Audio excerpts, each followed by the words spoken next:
On the evening of December 11, 1978, a 15-year-old boy named Robert Piest finished his shift and prepared to leave. He worked part-time at Nissan Pharmacy in Des Plaines, Illinois, a quiet suburb northwest of Chicago. It was an ordinary winter night, the kind where families were beginning to think about the holidays. Robert told his mother he was going to step outside to speak with a man about a construction job, a job that reportedly paid better than the work he was doing at the pharmacy. He walked out into the cold. He never came home. For Robert's family, the hours that followed stretched into something unbearable. A teenage boy who had simply gone to talk to a man about work had vanished without a trace. His parents did what any parents would do. They reported him missing. And with that report, a chain of events began that would expose one of the most horrifying cases in American criminal history.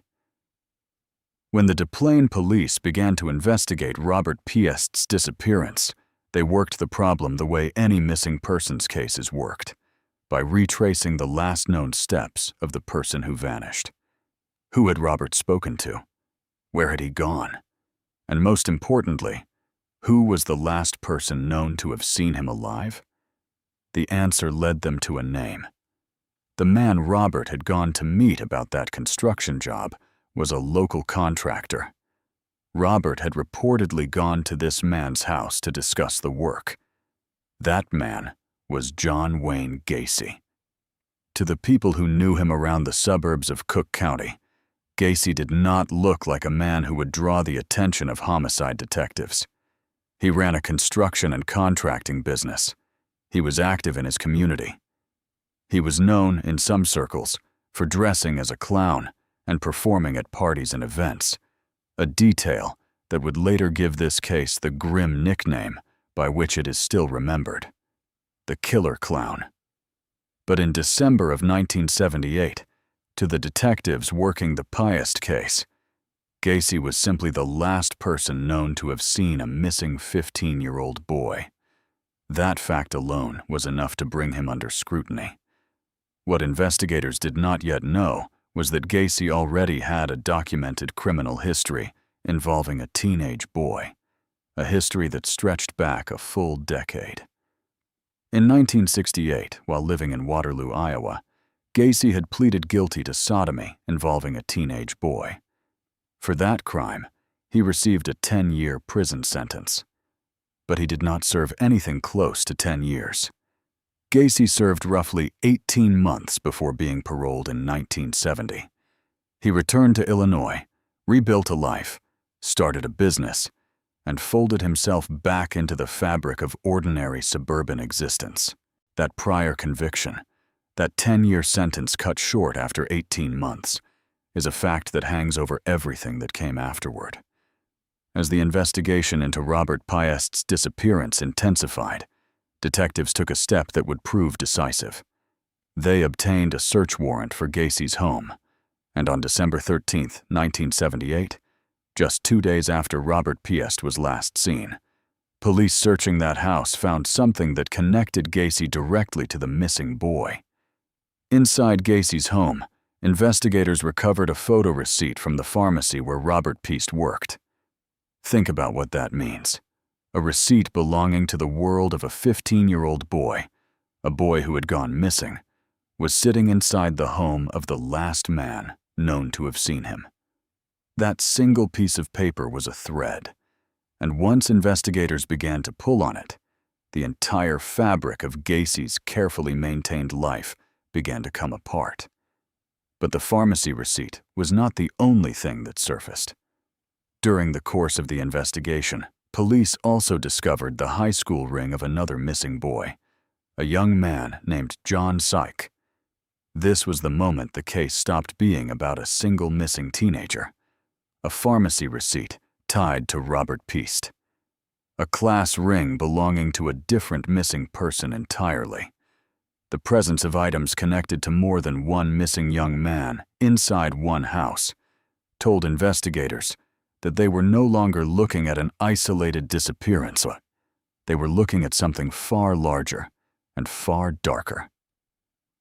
On December 21, 1978, John Wayne Gacy was arrested. He was taken into custody outside a McDonald's in Niles, Illinois. From the outside, it might have looked like an ordinary arrest on an ordinary day. But the case that was about to unfold would horrify not just the Chicago area, but the entire nation. Because as investigators dug, quite literally dug, into the property and the life of John Wayne Gacy, they uncovered a scale of loss that is difficult to comprehend. This was not one victim. It was not two. In the end, John Wayne Gacy would be tied to the deaths of 33 young men and boys. The investigation into the fate of Robert Piest himself did not end quickly. His body was not immediately recovered. It was not until April 9, 1979, nearly 4 months after he disappeared on that December night, that Robert Piest's body was recovered and positively identified. For his family, those 4 months represented an agonizing stretch of not knowing, followed by the confirmation of the worst possible outcome. Robert Piest was 15 years old. He had gone to talk to a man about a job, and it cost him his life. The sheer number of victims transformed this from a local missing persons case into one of the most significant criminal prosecutions the state of Illinois had ever seen. When John Wayne Gacy went to trial, the proceedings carried the weight of 33 lives. The trial began on February 6, 1980, in Cook County, Illinois. Judge Louis B. Garippo presided over the case. The prosecution team consisted of William Kunkel, Robert Egan, and Terry Sullivan. The men tasked with presenting the evidence that would tie Gacy to the deaths of 33 young men and boys. A trial of this magnitude, with this many victims, is an enormous undertaking. Each victim represented a life cut short, a family left searching for answers, a name that deserved to be spoken in that courtroom. The prosecution's task was to lay out, methodically and without flinching, the evidence that had accumulated from the moment police first walked into Gacy's home with a search warrant back in December of 1978. The photo receipt from Nissan Pharmacy, the high school ring belonging to John Six, the physical evidence recovered from the property, and the mounting count of victims, 33 in total, that made this one of the deadliest cases of its kind in American history. The defense in a case like this faces an almost impossible task, and the outcome reflected the strength of what the prosecution had assembled. After the trial ran its course through February and into March of 1980, the case went to the jury. On March 12, 1980, that Chicago jury deliberated. And they did not deliberate for long. According to the record, the jury deliberated for 1 hour and 50 minutes before returning with their verdicts. In less than 2 hours, they found John Wayne Gacy guilty. As Fox 43 and the Associated Press reported it, on March 12, 1980, a Chicago jury found John Wayne Gacy Jr. guilty of the murders of 33 men and boys. A&E's account echoes the speed of that decision. It took the jury less than 2 hours to find Gacy guilty of all 33 counts of murder. John Wayne. Gacy was convicted. That is not a matter of speculation or allegation. A jury found him guilty of all 33 counts of murder, 33 young men and boys. And the very next stage of the proceedings would determine what punishment that conviction carried. The following day, March 13, 1980, the jury returned once more, this time to decide Gacy's sentence. After 2 hours and 15 minutes of deliberation, they delivered their decision. John Wayne. Gacy was sentenced to death, a man who had walked among his neighbors, who had run a business, who had once dressed as a clown for community events, had been convicted of murdering 33 people and condemned to die for it. But a death sentence in the United States does not mean a swift end. It marks the beginning of what is often a long and grinding legal process, a process of appeals, motions, and challenges that can stretch across more than a decade. And in Gacy's case, that is exactly what happened. Over the years that followed his 1980 conviction and sentencing, Gacy pursued every legal avenue available to him. According to A&E, he began to file dozens of appeals and other motions, all of which failed. The higher courts reviewed his case and upheld the outcome at every level. The Illinois Supreme Court, in the 1984 case People v. Gacy, affirmed his conviction.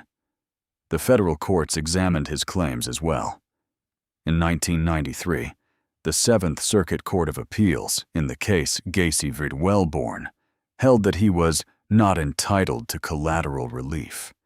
His challenges reached all the way to the United States Supreme Court, and by 1993, he had exhausted all of his appeals. Every attempt to overturn or escape the conviction had failed. Dozens of appeals and motions had been filed. Not one of them succeeded. The conviction stood, exactly as the jury had rendered it, in March of 1980. On May 10, 1994, John Wayne Gacy was executed by lethal injection at Stateville Correctional Center in Illinois. More than 15 years after Robert Piest walked out of that pharmacy on a December night and never came home, the man convicted of his murder, and the murders of 32 other young men and boys, was put to death by the state. The legal process that began with a missing persons report and a search warrant had reached its final, definitive conclusion. But the conclusion of the legal case did not mean the conclusion of the human story behind it, because among the 33 victims tied to John Wayne Gacy, not all of them had names. For years, some of these young men remained known only as victims, recovered, but unidentified. 8 of Gacy's victims remained unidentified, even after the case had run its full legal course. 8 young men who had lives, families, and futures, but who could not be given back their names. The pursuit of those names did not end with Gacy's execution in 1994. It continued for decades afterward, driven by advances in forensic science and by a refusal on the part of investigators to let these victims remain anonymous. In 2011, the Cook County Sheriff's Office took a significant step. They exhumed the 8 unidentified victims. The goal was to obtain DNA that could, with modern methods, potentially match these young men to families who had spent decades wondering what had happened to a missing son, brother, or friend. That effort has borne fruit. Since the 2011 exhumation, 3 of those previously unidentified victims have been given their names back. One was James Byron Hackinson, who was just 16 years old. Another was William George Bundy, age 19, and a third was identified as Francis Wayne Alexander. 3 families, after decades of uncertainty, finally received an answer. The kind of answer no family ever wants, but the kind that at least ends the not knowing. It restores a name, a place in a family's history, an acknowledgement that this person existed and mattered. But the work is not finished. As of the verified record, 5 of Gacy's victims remain unidentified. The Cook County Sheriff's Office has DNA samples from those 5 remaining young men. 5 sets of remains. 5 names still waiting to be spoken. 5 families who may still be out there, somewhere, wondering about a young man who disappeared decades ago and never came home. If those DNA samples ever find their match, 5 more names can be restored to 5 more people who deserve to be remembered as more than an unidentified victim. That is one of the most important lessons this case leaves behind, that the responsibility to the victims does not end when the perpetrator is convicted, sentenced, or even executed. It continues in the quiet, painstaking forensic work that goes on for decades afterward, in the effort to make sure that every single person taken in this case is eventually named. Because behind the staggering number, 33, are 33 individual human beings. Robert Piest, the 15-year-old who went to talk about a construction job. John Syke, whose class ring helped break the case open. James Byron Hackinson, 16. William George Bundy, 19. Francis Wayne Alexander, and the 5 who still wait to be named. This case also stands as a stark reminder of the danger that can hide behind an ordinary exterior. John Wayne Gacy was not a shadowy stranger on the margins of society. He was a contractor. He was a fixture in his community. He had a prior conviction, a guilty plea to sodomy involving a teenage boy in 1968, a 10-year sentence, and a parole after only about 18 months. And yet he was able to rebuild a life that concealed the scale of what he was doing. The gap between the public face and the private reality is part of what made this case so disturbing to the nation when it came to light. When the Des Plaines police first began asking who had last seen Robert Piest, they could not have known where that question would lead.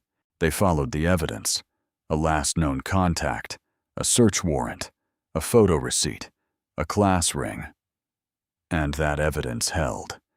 It held through the trial. It held through the jury's swift verdict of guilty on all 33 counts. It held through more than a decade of appeals that reached the highest courts in the land and were rejected at every turn. John Wayne Gacy was convicted, and that conviction was affirmed and carried out.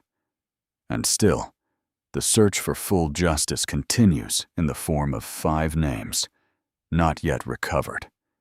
If you know anything about a young man who went missing during the years in question, someone who was never found, someone whose disappearance was never resolved, that information could one day help match a name to one of the 5 remaining victims, whose DNA the Cook County Sheriff's Office still holds. The case of John Wayne Gacy is legally closed, but for 5 families, it may not be. And for them, the possibility of an answer still remains.